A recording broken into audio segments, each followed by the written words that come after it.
సంఖ్యాకాండము 23వ అధ్యాయం 18 నుంచి 24 చదువుతాను, గమనించండి. బిలాము ఉపమాన రీతిగా ఎట్లయిన బాలాకు లేచి విలువ సిపోరు కుమారుల చెవికి నా మాట ఆలకించింది. దేవుడు అబద్ధమాటకు ఆయన మానవుడు కాదు, పశ్చాత్తాపటకు ఆయన నరపుతుడు కాదు. ఆయన చెప్పి చేయకుండా ఆయన మాట ఇచ్చి స్థాపింపకుండా ఇదిగో దీవించమని నాకు సర్వాయం. ఆయన దీవించను, మేము దాన్ని మార్చలేదు. ఆయన యాకోబులో ఏ దోషమును కనుగొనలేదు, ఇశ్రాయేలులో ఏ వంకరతనమును చూడలేదు. అతని దేవుడైన యెహోవా అతనికి తోడై ఉన్నాడు. రాజు యొక్క జయధ్వని వారిలో ఉన్నది. దేవుడు ఐగుప్తుల నుండి వారిని రప్పించాడు. గురుపోతు వేగం వంటి వేగం వారి కలదు. నిజముగా యాకోబులో మంత్రము లేదు, ఇశ్రాయేలులో శకునము లేదు. ఆయా కాలంలో దేవుని కార్యములు యాకోబు వంశస్థులకు ఇశ్రాయేలులకు తెలియచెప్పబడను. ఇదిగో ఆ జనము ఆలస్యములు నిలిచను, అది సింహం వలె నెక్కి నిలిచును. అది వేటాడి తిని చంపబడిన వాటి రక్తము త్రాగి వరకు పండుకొనదు. చిన్న ప్రార్థన. దయాళుడైన గొప్ప తండ్రి, పూజనీయుడా, ఈ ఉదయకాలంలో పవిత్రమైన నామానికి స్తుతులు స్తోత్రములు చెల్లిస్తున్నాం. మేము వందిస్తున్నాము, పూజిస్తున్నాము, కొనియాడుతున్నాము, కనపరుస్తున్నాము. ఈ ఉదయకాలం మీ నామం పేరు సేవ జరిగే ప్రతి స్థలంలో కూడా మీరు చక్కని సమయాన్ని మీ గురించి దయచేయమని, మీరు దర్శించి మేము క్షేమం కలిగి చేయమని వేడుకుంటున్నాం. మాతో కూడా సమృద్ధి మీ సన్నిధిని ఉండమని వేడుకుంటున్నాం. ఫీవా రేడియో వారికి పరిచయ వివరాలు మేము విన్నాము. ఆ పరిచయం దీవించండి. రేడియో ద్వారా మిగిలిన వారి ద్వారా వర్తమానాలు బిడ్డలు మేము క్షేమం కలిగి చేయండి. సర్వలోకానికి సువార్త ప్రకటించవలసిన బాధ్యత మా మీద ఉంది. అందుకొరకే స్తుతిస్తున్నాం. ఈ ఉదయకాలం మీరు మాతో కూడా మమ్మల్ని అనిపిస్తున్న ఘనత, మహిమ, ప్రభావం మీకు ఆలోచిస్తూ క్రీస్తు యేసు వారి అమూల్యమైన నామం ప్రార్థిస్తున్నాం తండ్రి. మనం చదువుకున్నటువంటి 23వ అధ్యాయం 20వ వచనంలో 2వ లైన్లో ఆయన దీవించను అనే మాట. ఆయన దీవించను, దీవించేవాడొకడు ఆయన. పాత నిబంధనలో ఈ భాగంలో యెహోవాని పేరుతో మనం చూస్తున్నాము.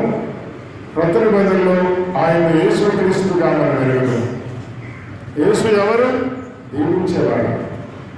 ఆయన దీవించను, నేను దానిని మార్చలేను. ఎవరి మాట్లాడుతున్నాడంటే ఒక ప్రవక్త ఈ మాట్లాడుతున్నాడు. బిలాము అనే ప్రవక్త ఈ మాట్లాడుతున్నాడు. బిలాము ఎవరి ప్రయత్నం, ఎవరి గురించి ప్రవచించేవాడో వివరంగా బైబిల్లో లేదు. కానీ అయితే 22, 23, 24, 25 అధ్యాయంలో ఆయన గురించిన వర్తమానాలు, ఆయన చెప్పిన వర్తమానాలు ఉపమాన రీతిగా 5 లేక 6 ఉపమాన రీతిగా వర్తమానాలు ఉన్నాయి. పాత నిబంధనలో కూడా ఉపమానాలు ఉన్నాయి. ఆ ఉపమానాలు బిలాము ద్వారా మనకు చెప్పబడ్డాయి. మిగిలిన లేఖన భాగాల్లో కూడా అక్కడ ఆయన కనిపిస్తారు. కానీ అయితే స్పష్టంగా ఆయన జీవిత వివరాలు మనకు తెలియదు. అయితే ప్రవక్త అని మాత్రమే తెలుసు. దేవుని ద్వారా వర్తమానం పొందినవాడు ఉపమాన రీతిగా చెప్తా ఉన్నాడు. ఏమని చెప్తా ఉన్నాడు? ఆయన దీవించను, నేను దానిని మార్చలేను. మరెవ్వరూ మార్చలేరు. దేవుడు దీవిస్తే ఎవరు మార్చలేరు. దేవుడు ఆశీర్వదిస్తే ఎవరు మార్చలేరు. దీవెన లేదా ధన్యత అనే పదాలు ఇంగ్లీష్లో అయితే బ్లెస్డ్ అనే ఉంటాయన్నమాట. తెలుగులో రెండుగా చెప్పండి, కానీ ఇంచుమించుగా ఒకే అర్థం. ఆయన ఎవరిని దీవిస్తాడు, ఎవరిని ధన్యులుగా చేస్తాడు. ఈ భాగంలో ఇశ్రాయేలీయులు దీవించబడిన వ్యక్తులనే తల మనం చూస్తున్నాం. కానీ క్రొత్త నిబంధనలకు వస్తే గలతీయులకు రాసిన పత్రిక 6వ అధ్యాయం 15, 16 వచనాల్లో ఆ ఆత్మీయ ఇశ్రాయేలీయులు మనమే అన్నమాట కనిపిస్తుంది. క్రొత్త సృష్టి పొందుటయిందే కానీ సున్నతి పొందుటయందును పొందకపోవుటయందును ఏమీ లేదు. ఇశ్రాయేలు సున్నతి పొందారు శరీర సంబంధంగా, మనము శరీర సంబంధమైన సున్నతి పొందలేదు. కానీ అవసరమైంది క్రొత్త సృష్టి పొందుట. క్రొత్త సృష్టి పొందుట. కొరింథీయులకు రాసిన పత్రిక 2వ పత్రిక 5వ అధ్యాయంలో మనం చూస్తే, కాగా ఎవడైనా క్రీస్తునందున వాడు నూతన సృష్టి. క్రొత్త సృష్టి అంటే క్రీస్తునందు ఉంట. పాతవి గతించను, ఇవిగో కృతమై.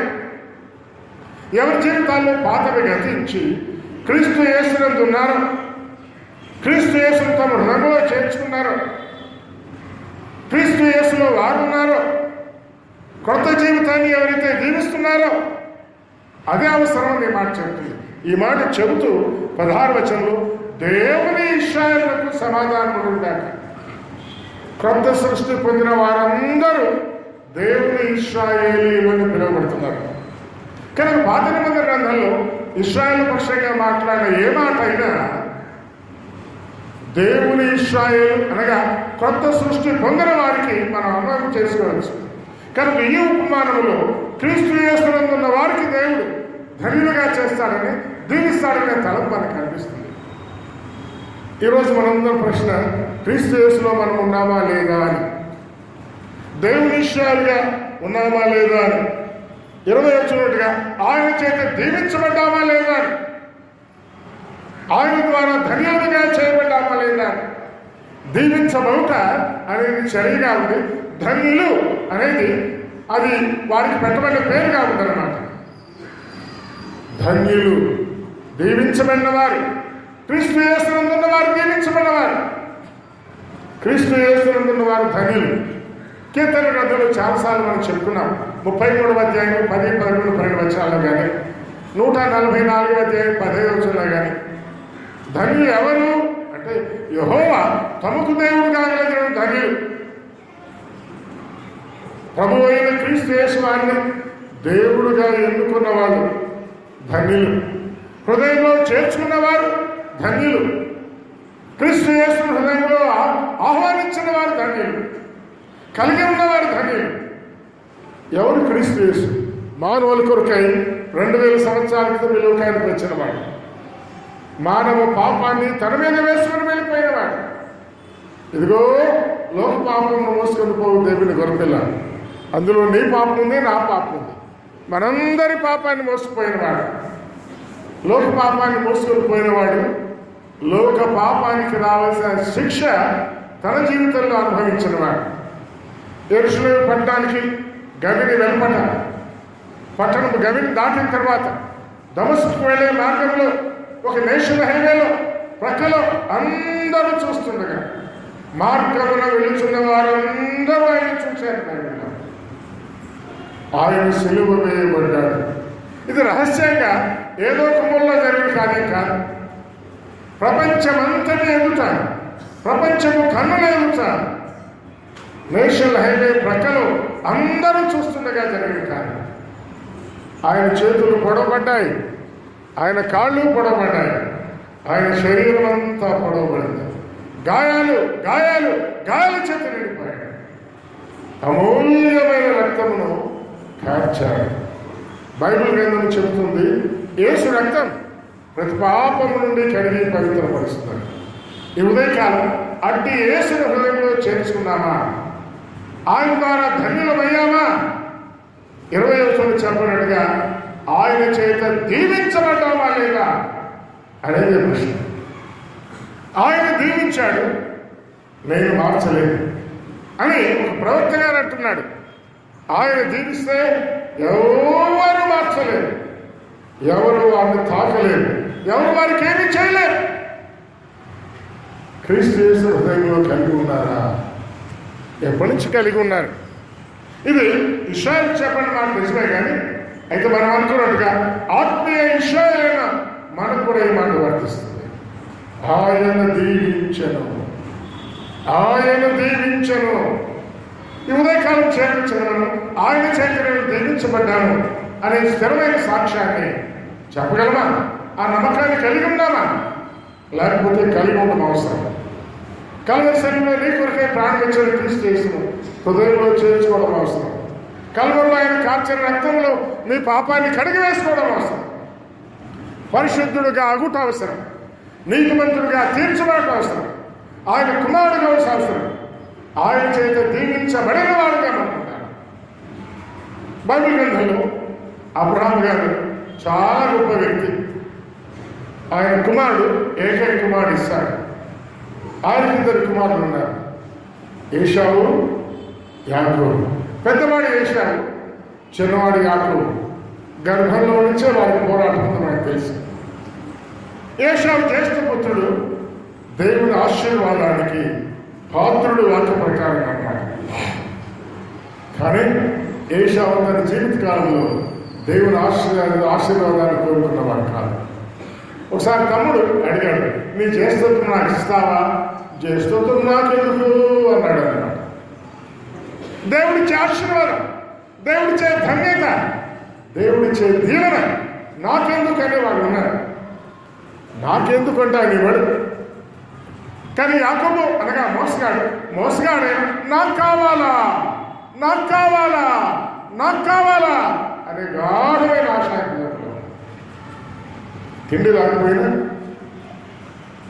అదిగో ఎర్రగా కనిపిస్తా ఉంది, ఆ కూర లేకపోయినా, శరీరాశ లేకపోయినా, నేత్రాశ లేకపోయినా, దేవుని దీవెన నాకు కావాలా, దేవుని ఆశీర్వాదం నాకు కావాలా అని ఒక మోసగాడు అనుకుంటాను. ఏశావు బైబిల్లో మోసగాడు కాదు. మీకు గుర్తుండే ఉంటుంది, జోసెఫ్ గారు చాలా చెప్పేవాడు, గుడ్ క్రిస్టియన్ అంటే ఏశావు పేరు పెట్టొచ్చు అనేవాడు. బ్యాడ్ అంటే యాకోబుకే పేరు పెట్టారు. ఆయన పేరుకే మోసగాడు. పలుమార్లు అనేకులు మోసగించిన వాడు. కానీ ఆయన హృదయంలో ఉంది, దేవుని దీవెన నాకు కావాలి. గుడ్ క్రిస్టియన్ గా ఉన్నటువంటి ఏశావుకు దేవుని దీవెన నాకెందుకు అంటున్నాడు, నాకెందుకు అంటున్నాడు, నాకెందుకు అంటున్నాడు. సమయం అయిపోయింది. చిన్న కుమారుడు వచ్చాడు తండ్రి దగ్గరికి. ఆ వివరాలు మనకు తెలుసు, నేను వివరించక్కర్లేదు. తను తగ్గించే దేవుని తీసుకుని వెళ్ళిపోయాడు. ఇదిగో నా కుమారుడు సువాసన, యెహోవా దీవించిన చేతి వాసన వల్ల ఉంది అన్నాడు యాకోబు. యాకోబుని గురించి చేశాడు, యాకోబు గురించి ఇస్తాడు.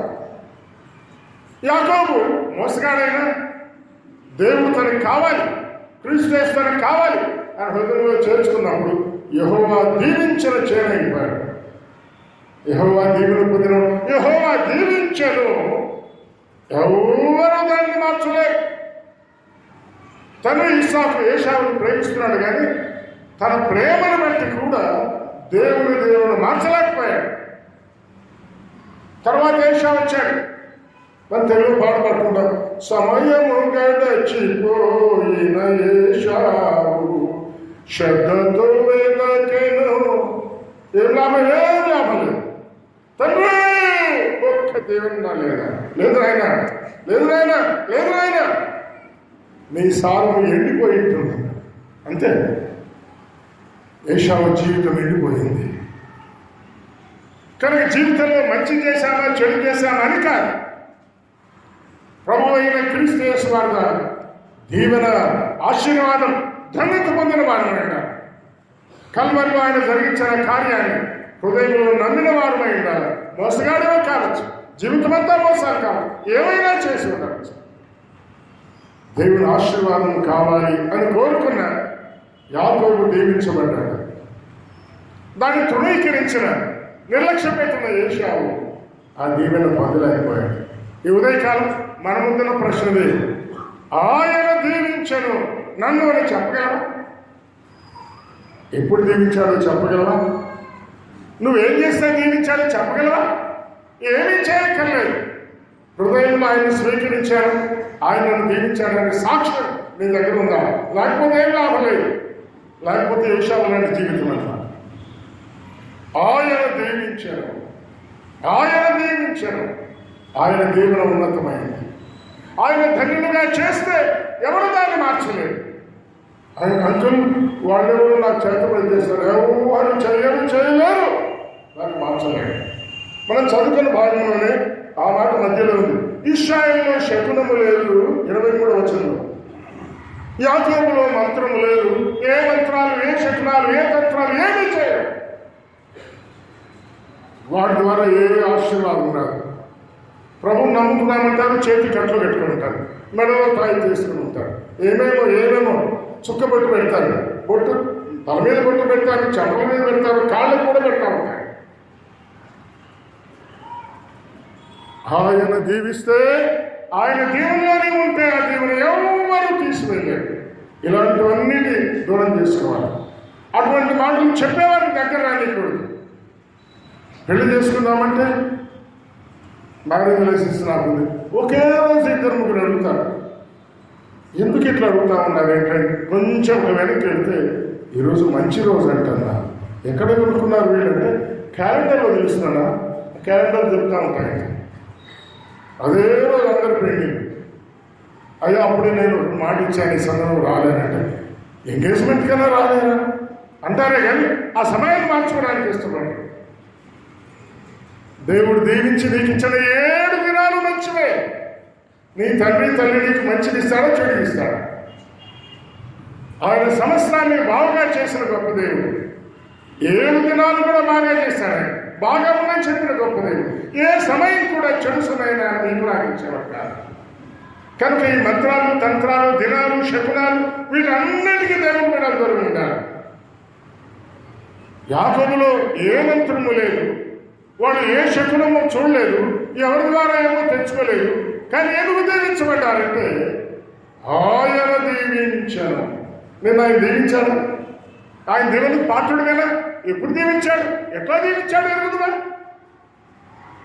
దాని విషయమే అనుమానం ఉంటే ఇప్పుడైనా దాన్ని స్థిరపరచుకోవడం అవసరం. క్రైస్తవ కుటుంబంలో పుట్టామని ఆ పేరుందని, ఈ పేరుందని, ఆ పేరు పెట్టుకున్నాను, అక్కడికి వెళ్ళాను, ఇక్కడికి వెళ్ళాను, చందాలు ఇచ్చాను, పేరు రాయించుకున్నాను, వాళ్ళకి ఇచ్చాను, వీళ్ళకి ఇవ్వలేదు. ఆయన ద్వారా జీవితంలో దీవెన పొందిన వారమే ఉండాలి. మంచిది. ఆయన దీవించడం నేను మార్చలేను. 20వ వచనం, 21వ వచనం చూడండి. ఆయన యాకోబులో ఏ దోషమును కనుగొనలేదు. లేదా మోసగాడని పేరు పెట్టుకున్నాడు, కానీ ఏముంది, ఏ దోషము కనుగొనలేదు. ఎప్పుడైతే ఆయన పేరు ఇశ్రాయేలు మార్చబడిందో, బైబిల్లో మీరు చూడండి, యాకోబు జీవితం మార్చబడిన ఇశ్రాయేలులో ఏ మోసం పడలేదు, ఏ దోషం ఆయన లేదు. మీరు నేను మార్చబడి ఉంటే కాగా ఎవడైనా క్రీస్తునందు వాడు నూతన సృష్టి, పాతవి గతించెను, క్రొత్తమైన ఏదో గొప్ప ఛాలెంజింగ్ ఇష్యూలాగా మనం ఉంటుంది. క్రీస్తు నమ్మిన వారిలో దోషం ఉండవచ్చునా? కానీ ఈ భాగంలో ఏ దోషము కనుగొనలేదు. ఆయన కనిపెట్టి చూస్తాడు. మానవ జీవితాన్ని పరిశీలిస్తా ఉన్నాడు. యెహోవా యొక్క 7 నేత్రాలు భూలోకమంతటినీ పరిశీలిస్తున్నాయని జకర్యా గ్రంథం 4వ అధ్యాయం మనం చూస్తూ ఉంటే జెరుబ్బాబెలు ఒక వ్యక్తి కనిపించాడండి. 4వ అధ్యాయం 10వ వచనంలో ఆయన చేతిలో నూలు గుండు ఉంది. తన జీవితాన్ని ఎప్పుడు నూలు గుండైన బైబిల్ ద్వారా పరీక్షించుకుంటూ ఉంటాడు, సరి చేసుకుంటూ ఉంటాడు. ఏ బేల్దారైతే, ఏ మేసనైతే గుండు నూలు పెట్టుకుని గోడ కడతా ఉంటాడో అది భద్రంగా ఉంటుంది. జెరుబ్బాబెల్ తన జీవితాన్ని నూలు గుండుతో కట్టుకుంటా ఉన్నాడు. దినవృత్తాంతాలు 2వ గ్రంథం 16వ అధ్యాయం 9వ వచనం చాలాసార్లు మనం చదువుకున్నాం. ఒక రాజుల గురించి ఆ మాటలు చెప్పబడ్డాయి. మతి తప్పి ప్రవర్తించావు నువ్వు, యెహోవా దృష్టికి చెడు నడత వచ్చావు. దేవుడు నమ్మినవాడే ఆశ. దేవుని కొరకు సాక్షిగా జీవించిన వాడే 35 ఏళ్ళు జీవించిన తరువాత ఆయన జీవితంలో దోషము కనిపించింది. వివరాలు మనం చాలాసార్లు చూసుకోవడానికి అక్కర్లేదు. కానీ యాకోబులో దోషము లేదు. రక్షించబడిన వారి నుండి పెద్ద ప్రశ్న ఉంది, నీలో ఏమైనా దోషం ఉందా? తన ఏడల యథార్థ హృదయం గల వారిని బలపరుస్తాడు. యెహోవా కనుదృష్టి లోకమందంతటా సంచారం చేస్తాడు. యథార్థత నీలో ఉందా? యథార్థత నాలో ఉందా? దోషం ఏమైనా ఉందా? ఈ ఉదయకాలం పరీక్షించుకోవాలి. ఆయనలో ఏ దోషము లేదు. బైబిల్ గ్రంథంలో అనేక జీవితాలు మనకున్నాయి. క్యారెక్టర్ స్టడీ లాగా మనం చేస్తున్నప్పుడు దోషము లేకుండా జీవించిన వారు ఉన్నారు. జీవితకాలం అంతా కూడా కొద్ది కాలం బాగా ఉండి తర్వాత దోషం కలిగిన వారు ఉన్నారు. ఆ కలిగిన దోషాన్ని దిద్దుకున్న వారు ఉన్నారు, దిద్దుకోకుండా దేవుని దగ్గరికి వెళ్ళిపోయిన వారు ఉన్నారు. అలాంటి వారు ఆశావకుడు. 35 ఏళ్ళ తర్వాత దోషం కలిగిన వాడు దిద్దుకోకుండానే ఈ లోకాన్ని విడిచిపెట్టాడు. బైబిల్ అన్నట్టు ఎన్నిసార్లు గద్దించినా లోబడిన వాడు మరి తిరుగు లేకుండా హఠాత్తుగా మరణమైంది. సరే, యాకోబులో దోషం లేదు అంటే ఇశ్రాయేలులో దోషం లేదు అనుకున్నా కదా. ఇప్పుడు 25వ అధ్యాయంలోకి వచ్చాక రండి. 25 మైకి వచ్చిన ఇశ్రాయేలీయులు షిత్తీములో దిగి ఉండగా ప్రజలు అంటే ఇశ్రాయేలు ప్రజలు మోయాబు రాళ్లతో వ్యభిచారము చేయసాగినారు. అమ్మో, ఈ దోషం కాదా? దోషమే. 22వ అధ్యాయంలో దోషం లేదు, 23వ అధ్యాయంలో దోషం లేదు, 24వ అధ్యాయంలో దోషం లేదు, 25వ అధ్యాయంలో దోషం కనిపించింది. 24 ఏళ్ల వరకు నీలో నాలో దోషం లేకుండా ఉందేమో ఆలోచన చేయండి. 25లో కూడా ఉండదు అని అనుకోవద్దండి. ఉండవచ్చు ఉండవచ్చు ఉండవచ్చు. ఆశా జీవితంలో చెప్పాను కదా, 35 ఏళ్ల తర్వాత దోషము కనిపించింది. ఇశ్రాయేలులో సంఖ్యాకాండంలో 22, 23 ఉన్నారో లేదు లేదు లేదు లేదు దోషం లేదు. దోషము కనిపించింది. ఈ ప్రవక్త జీవితంలో కూడా దోషం ఉంది. ప్రవక్త బాలాకు రాజు పిలిపిస్తే వస్తా ఉన్నాడు. యెహోవా దూత మార్గంలో ఖడ్గం పట్టుకుని నిల్చున్నాడు. నీ ప్రవర్తన సరిగా లేదు ప్రవక్త. అవును, ప్రవచించే వాళ్ళ జీవితాలు కూడా సరిగా లేవు. నాలాగా బోధ చేసే బోధకులను మా జీవితాల్లో కూడా లోటుపాట్లు కనిపించగలవు. నేను కూడా పరీక్షించుకోవాలి. బోధించే వాళ్ళకి మరి కఠినమైన తీర్పు ఉంది. బోధకులమైన మనం యాకోబు అన్నాడు, మరీ కఠినమైన తీర్పు పొందామని తెలుసుకో. నిజమే. పేతురు మొదటి పత్రిక 5వ అధ్యాయంలో బాధ్యత కలిగిన పెద్దలుగా ఉండే వారికి ప్రత్యేకమైన కిరీటం ఉంది. అయితే బాధ్యత తప్పి చేయించే వారికి కఠినమైన తీర్పు కూడా ఉంది. కఠినమైన తీర్పు కూడా ఉంది. కానీ బోధించేవారు కానీ, ప్రవచించేవారు కానీ, అనగా దేవుని వాక్యాన్ని చెప్పేవారు కానీ, వినేవారు కానీ ఎవరైనా సరే తమ జీవితాలు నిత్యము పరీక్షించుకుంటూ ఉండాలి. మరి ఈ భాగంలో 25వ అధ్యాయంలో ఏముందో చూడండి. 3వ వచనం చదువుతాను నేను. అట్లు ఇశ్రాయేలీయులు బయల్సుపోరులో కలుసుకున్నందున వారి మీదకి యెహోవా కోపము రగులుకొనెను. అప్పుడు యెహోవా మోషేతో, నీవు ప్రజల అధిపతులందరినీ తోడుకుని, ప్రజల అధికారులు తోడుకుని యెహోవా సన్నిధిని సూర్యునికి ఎదురుగా వారిని ఉరితీయము. అధికారులందరినీ ఉరితీయము. ఓ, ఎంత గొప్ప తీర్పు, ఎంత కఠినమైన తీర్పు. 9వ వచనం చూడండి. 24,000 మంది ప్రజలు ఇశ్రాయేలీయులు తెగులు చేత చనిపోయారు. పాపం చేస్తే దేవుడు ఊరుకుంటాడా? ఊరుకోడు, చంపేస్తాడు. అధిపతులైన వాళ్ళని స్పెషల్గా ప్రత్యేక విధానంలో చంపేశారు. ఈ రోజుల్లో కూడా అంతే. మనం ఆశ అనుకున్నాం కదా, ఆశను కూడా దేవుడు చూసి చూసి చూసి దీర్ఘశాంతం కలిగిన వాడు 39 ఏళ్ల తర్వాత ఈ లోకము నుంచి తీసేస్తున్నాడు. తీసివేసుకున్న విధానం ఏమైనా కావచ్చు, తెగుల ద్వారా కావచ్చు, ఏమైనా కావచ్చు. దేవుడు శిక్షిస్తాడా? శిక్షిస్తాడు. అయితే నరక శిక్ష కాదు.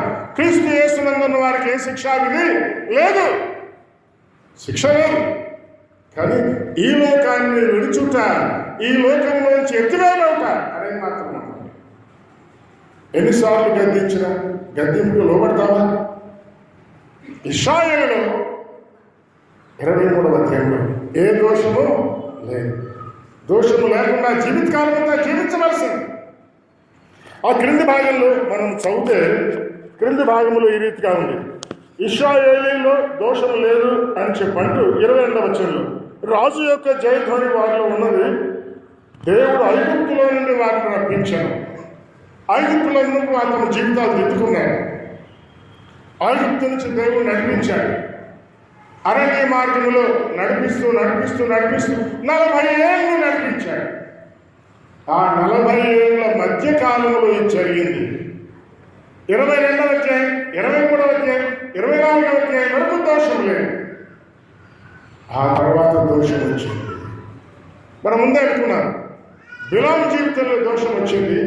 బిలామే వీరికి ఆ కీడు కలిగించేట్టుగా చేశాడని లేఖనాలు ఉన్నాయి. అది వేరే సంగతి. కనుక ప్రవచించే వాళ్ళలో దోషం ఉన్నా, వినేవాళ్ళలో దోషం ఉన్నా, ఇశ్రాయేల్లో దోషం ఎవరిలో ఉన్నా దేవుడు ఊరుకుండేవాడు కాదు. కనుక ఈరోజు మన జీవితాలను పరీక్షించుకుని ఏ దోషమైనా ఉన్నట్లయితే దిద్దుకుంటే మంచిది. ఇంకో మంచి మాట కూడా 20వ వచనంలో ఉంది. మనం చదువుతున్న భాగం 21లో, ఆయన యాకోబులో ఏ దోషమును కనుగొనలేదు, ఇశ్రాయేలులో ఏ వంకరతనము చూడలేదు. వంకరలు తింకని వాళ్ళని లేదు. వంకలు కలిగిన బైబిల్ లేదా ఉన్నారు.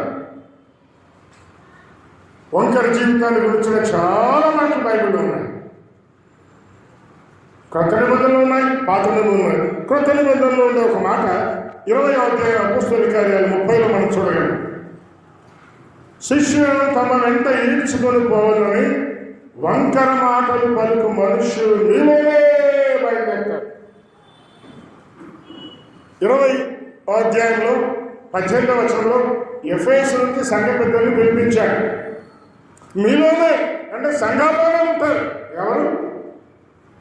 తమ వెంట ఈడ్చుకొని పోవాలని వంకర మాటలు పలికే వాళ్ళు ఉంటారు. సంఘాల్లోనే అంటే ఆత్మీయశాల్లోనే విశ్వాసంలోనే. ఈ ఉదయకాలం క్రీస్తు చేస్తున్నప్పుడు మీరు నేను మన మాటలు ఎట్లా ఉన్నాయో ఆలోచించాలి. వంకర అంటే ఇంగ్లీష్లో దాన్ని ఆపోజిట్ చెప్తే స్ట్రైట్ ఫార్వర్డ్నెస్ అనుకోవచ్చు కదా. ముఖస్తుతి మాటలు కాదు, ముఖాముఖి మాటలు మాట్లాడాలి. కానీ ముఖస్తుతి మాటలు మనలో ఉండగలవు. అవే వంకర మాటల ద్వారా తమ వెంట ఈడ్చుకొని పోయేవాడు. ఎఫ్సీలారా, సంపదలారా, మీలో నుంచే బయలుదేరుతారు. జాగ్రత్త.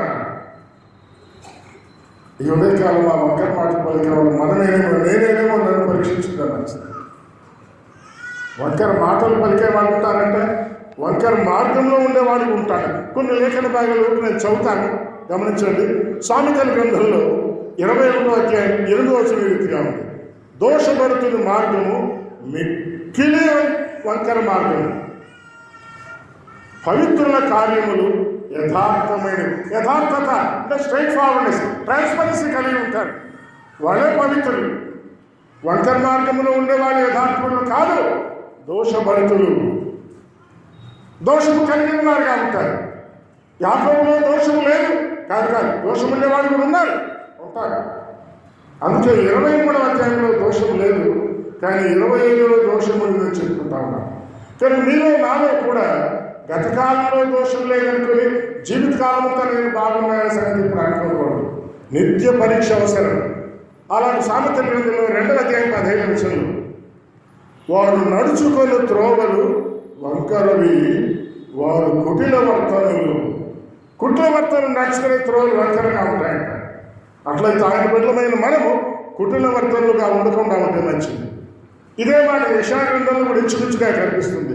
శాంతి వర్తనము వారు ఎరుగరు, వారు నడవల్లో న్యాయము కనబడదు, వారు తమ కొరకు వంకర త్రోవలు కల్పించుకొచ్చున్నారు. ఇది విచిత్రమైన వంకర త్రోవలు కల్పించుకుంటారు. కానీ గుర్తుంచుకోండి, వాటిలో నడుచువాడవును శాంతి నొందడు. వంకర మార్గంలో ఉండేవాళ్ళు, వంకర త్రోవలు కల్పించుకునేవాళ్ళు, వంకర మాటలు మాట్లాడేవాళ్ళు శాంతి లేని వారుగా ఉంటారు. ఇలాంటి అనేక లేఖన భాగాలు మనకు బైబిల్లో కనిపిస్తాయి వంకర మార్గాల గురించి. కనుక ఆయన బిడ్డలమైన మీరు నేను వంకర మార్గాలకి, వంకర మాటలకు దూరంగా ఉండాలా అని మనం హెచ్చరించబడతా ఉన్నాం. ఆ రీతిగా వంకర మార్గములను బాగు చేయడానికి క్రీస్తు యేసు వారు ఈ లోకానికి వచ్చాడని లూకాసు సువార్త 3వ అధ్యాయంలో 4వ వచనం మనం చూస్తున్నాం. ప్రభువు మార్గం సిద్ధపరచుడి, ఆయన త్రోవలు సరళము చేయుడి, ప్రతి పల్లము పూడ్చబడును, ప్రతి కొండయు మెట్టయు ఫలము చేయబడును, వంకర మార్గములు తిన్నరగను. నీ జీవితంలో, నా జీవితంలో ఏమైనా వంకర మార్గం ఉందేమో ఆలోచించండి, పరీక్షించుకుందాం. ఆ వంకర మార్గాన్ని తిన్నదిగా చేసే దేవుడు ఉన్నాడు. ఆయనకు అప్పగించుకుందాం, సమర్పించుకుందాం, దిద్దుకుందాం. అలా దిద్దుకున్నట్లయితే ఆశీర్వదించే దేవుడు మనకున్నాడు, దీవించే దేవుడు మనకున్నాడు, తన దీవెన కొనసాగించేవాడుగా ఉన్నాడు. దిద్దుకోకుండా అలాగే ఉంటే జీవితంలో నష్టపోతాం. కానీ 23వ అధ్యాయంలో వారిలో దోషము లేదు, ఏ వంకరతనము లేదు. కాబట్టి 21 చూడండి, అతని దేవుడైన యెహోవా అతనికి తోడై ఉన్నాడు. ఎవరైతే జీవితాలు దిద్దుకుంటారో దేవుడు వారికి తోడుగా ఉంటాడు. ఎవరైతే జీవితాల్లో దోషం లేని వారిగా ఉంటారో దేవుడు వారికి తోడై ఉంటాడు. దేవుడు తోడుగా ఉన్నాడు. బైబిల్లో చాలా మంది విషయం చెప్పలేదు కదా. వాళ్ళందరిలో యోసేపు విషయమై మనం ఆలోచించవచ్చు. ఇప్పుడు యాకోబు అనుకున్నామే, యాకోబు జీవితంలో దోషం కలిగిన వాడైనా, పాపం కలిగిన వాడైనా, మోసగాడైనా దిద్దుకున్న తర్వాత ఆయన జీవితంలో మోసం లేదు. ఇశ్రాయేలుగా మార్చబడిన తర్వాత ఆయన జీవితంలో మోసం లేదు. ఆయనకు 12 మంది కుమార్తెలు ఉన్నారని బైబిల్లో ఉంది. అయితే ఒక కుమార్తె పేరే బైబిల్లో ఉంది. 12 మంది కుమారుల్లో కూడా దోషములు లేని వారు చాలా తక్కువగా ఉన్నారు. ఒకే ఒకడు యోసేపు దోషము లేనివాడుగా మనకు కనిపిస్తాడు. ఒకే ఒకడు యోసేపు దోషము లేనివాడుగా కనిపిస్తాడు. ఇశ్రాయేలీయులు వ్యభిచరించారు. యోసేపు జీవితంలో వ్యభిచరించడానికి, వ్యభిచారం అనే దోషమును ఆయన మీద మోపడానికి అపవాది ఎన్నో ప్రయత్నాలు చేశాడు. యోసేపు ఓడిపోలేదు. దేవుని దృష్టికి దోషము, పాపం అనేది ఘోరమైందని వెళ్ళినవాడు తను తాను పవిత్రపరుచుకున్నాడు. అందుకే మనం ఆదికాండ గ్రంథంలో యోసేపు జీవితాన్ని ఎన్నిసార్లు మనం పరీక్షించిన 39వ అధ్యాయంలో యెహోవా అతనికి తోడై ఉండను, యెహోవా అతనికి తోడై ఉండనని అతని యజమానిని చూచినప్పుడు దేవుడు తోడుగా ఉన్నాడని యజమానికి కూడా కల్పిస్తాడు. నీ జీవితంలో, నా జీవితంలో దోషం లేకపోతే, వంకర మార్గాలు లేకపోతే, వంకర క్రియలు లేకపోతే, వంకర మాటలు లేకపోతే దేవుడు మనకు తోడుగా ఉన్నాడని ఇతరులు కూడా చూసి సాక్ష్యం ఇస్తాడు. పోతీఫరు కనిపిస్తా ఉంది, యెహోవా అతనికి తోడే ఉన్నాడు. యెహోవా తోడుగా ఉన్నాడు కాబట్టి నా ఇల్లంతా తనకి అప్పగిస్తాడన్నాడు. అయితే పొరపాటు చేశాడు, భార్యను అప్పగించకూడదు. భార్యను ఎప్పుడు అప్పగించకూడదు. భార్య తన వశంలో ఉండాలి. యోసేపు ఉద్యోగ భార్య, పోతీఫరు ఉద్యోగ భార్యను బట్టి భార్య కూడా మర్చిపోకూడదు. చాలాసార్లు మనందరి మధ్య, మన కుటుంబాల్లో తరచుగా జరిగే విషయం ఉందన్నమాట. అయితే దేవుడు యోసేపుకు తోడుగా ఉన్నాడు కాబట్టి ఆ గొప్ప శోధన నుండి యోసేపును కాపాడాడు. అందుకే జ్యేష్ఠ కుమారుడైన రూబేనుకు రానంతటి 2 ఆశీర్వాదం యోసేపుకు వచ్చింది. యోసేపు కుమారుడు మనష్షే, ఎఫ్రాయిము వాళ్ళిద్దరు 2 గోత్రకర్తలే. ఎఫ్రాయిము ఆశ్రయించబడినవాడు. అసలు ఇశ్రాయేలులో 10 గోత్రాల నుంచి మాట్లాడుతూ ఎఫ్రాయిము అనే పిలిచాడు అనమాట. సంపూర్ణ ఆశీర్వాదం పొందినవాడు ఎఫ్రాయిము. అలాగే మనష్షే కూడా. ఆయనకి 2 కుమారులు 2 గోత్రాలు కర్తలైనాడు. కారణం ఏమిటి? యోసేపులో ఏ దోషము లేదు, యోసేపులో ఏ వంకరతనము లేదు, ఏ మోసము లేదు. అందుకే యెహోవా అతనికి తోడై ఉన్నాడు. ఈ ఉదయకాలం యెహోవా మనకు తోడుగా ఉన్నాడా? చాలా సంతోషం. కానీ దోషము లేకుండా ఉన్నాడా అనే ప్రశ్న, పరీక్ష మన జీవితాలకు నిత్యము వేసుకుంటా ఉన్నాడు. కొన్నిసార్లు మనం చెప్పుకున్నాం. కొరింథీయులకు రాయబడిన 1వ పత్రిక 11:28 ప్రతి మనుషుడు తను తాను పరీక్షించుకోవాలి. ఈ ఉదయకాలం సందర్భాన్ని బట్టి యోసేపును మనం పరీక్షిస్తున్నాం, సందర్భాన్ని బట్టి యాకోబును పరీక్షిస్తున్నాం, సందర్భాన్ని బట్టి ఏశావును పరీక్షిస్తున్నాం, సందర్భాన్ని బట్టి అబ్రాహామును ప్రస్తావిస్తూ పరీక్షిస్తాము, సందర్భాన్ని బట్టి ఇస్సాకును పరీక్షిస్తాము. కానీ వాళ్ళని కాదు పరీక్షించవలసింది. వాళ్ళ జీవితాల నుంచి పాఠం నేర్చుకొని మనం పరీక్షించుకోవాలి. ప్రతివాడు తను తాను పరీక్షించుకోవాలి. నువ్వు ఇశ్రాయేలు అధిపతిగా నువ్వు పరీక్షించుకోకపోతే 25వ అధ్యాయంలో అధిపతులందరినీ ఉరిదీసినారు. అటువంటి శిక్ష మనకు లేదు, కానీ అయితే మన బహుమానాన్ని కోల్పోతాం. కొరింథీ 2వ పత్రిక 5:12 ఎందుకనగా తాను జరిగించిన క్రియలు చెప్పిన అది మంచివైనా సరే చెడ్డమైనా సరే దేహముతో జరిగించిన వాటి ఫలం చెడు చేస్తావా, దేహముతో జరిగించిన వాటి ఫలం క్రీస్తు న్యాయపడి పొందవలసి ఉంటుంది. బహుమానాన్ని కోల్పోవలసి ఉంటుంది. ఒకరి పని కాల్చివేయబడితే ఈ పని కాలిపోతుంది, వారికి నష్టము కలుగును. అగ్నిలో నుంచి తప్పించుకున్నట్టు రక్షించబడతావు, కానీ అయితే బహుమానాన్ని కోల్పోతావు, గుర్తుంచుకోండి. కనుక ఆత్మీయ విషయాలను పేరు కలిగిన నీవు నేను దోషములు లేని వారంగా ఉంటాను. వంకర మాటలు, వంకర మార్గాలు, వంకర జీవితం లేని వాళ్ళంగా మనం ఉంటాం. స్ట్రైట్ ఫార్వర్డ్నెస్గా మన జీవితాలు ఉన్నారు. ట్రాన్స్పరెన్సీ కలిగిన వాళ్ళు ఉన్నారు.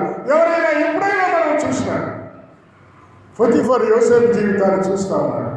యెహోవా అతన్ని దీవించనని పొతిఫరు చూసినప్పుడు, అతని యజమానుడు చూసినప్పుడు, చూస్తే కనిపిస్తాము దేవుని ఆశీర్వాదం. దేవుని తోడు కనిపిస్తుంది, దేవుని ఆశీర్వాదం కనిపిస్తుంది. ఈరోజు ప్రపంచంలో శారీరకమైన ఆశీర్వాదాలు అన్ని విషయాల్లో ఉన్నాయి. ఎవరు వారిని దీవించారు? దేవుడు వారిని దీవించాడు. ఎవరు ఆ దేవుని తీసుకెళ్ళారు వారి నుంచి? కానీ ఆత్మీయంగా వాటన్నింటినీ మనం అన్వయింపు చేసుకున్నప్పుడు ఆయన దేవుల్లో నీవు నేను కొనసాగితే, దోషం లేని వారిగా మనం ఉంటే, వంకర మార్గము లేని వారిగా మనం ఉంటే, ఆయన ఎల్లప్పుడూ దీవించేవాడు, ఆశ్రయించేవాడు, కాపాడేవాడు, మనకు తోడుగా ఉంటాడు. చాలాసార్లు పాడుతున్నాం, దేవుడు మనకు తోడుగా ఉన్నాడు, ఎల్లప్పుడూ తోడుగా ఉన్నాడు, యోసేపుకు తోడుగా ఉన్నాడు, వాళ్ళకు తోడుకున్నాడు, వీళ్ళకి తోడుకున్నాడు, కానీ నీకు నాకు తోడుగా ఉన్నాడు లేదా? ఈ సమయంలో ఇప్పుడు దోషములో ఉంటే తోడుగా ఉన్నాడు, వంకర మార్గంలో ఉంటే తోడుగా ఉన్నాడు. కానీ ఇది మనకు పరీక్షా సమయం. పరీక్షించుకోవాలి, దిద్దుకోవాలి.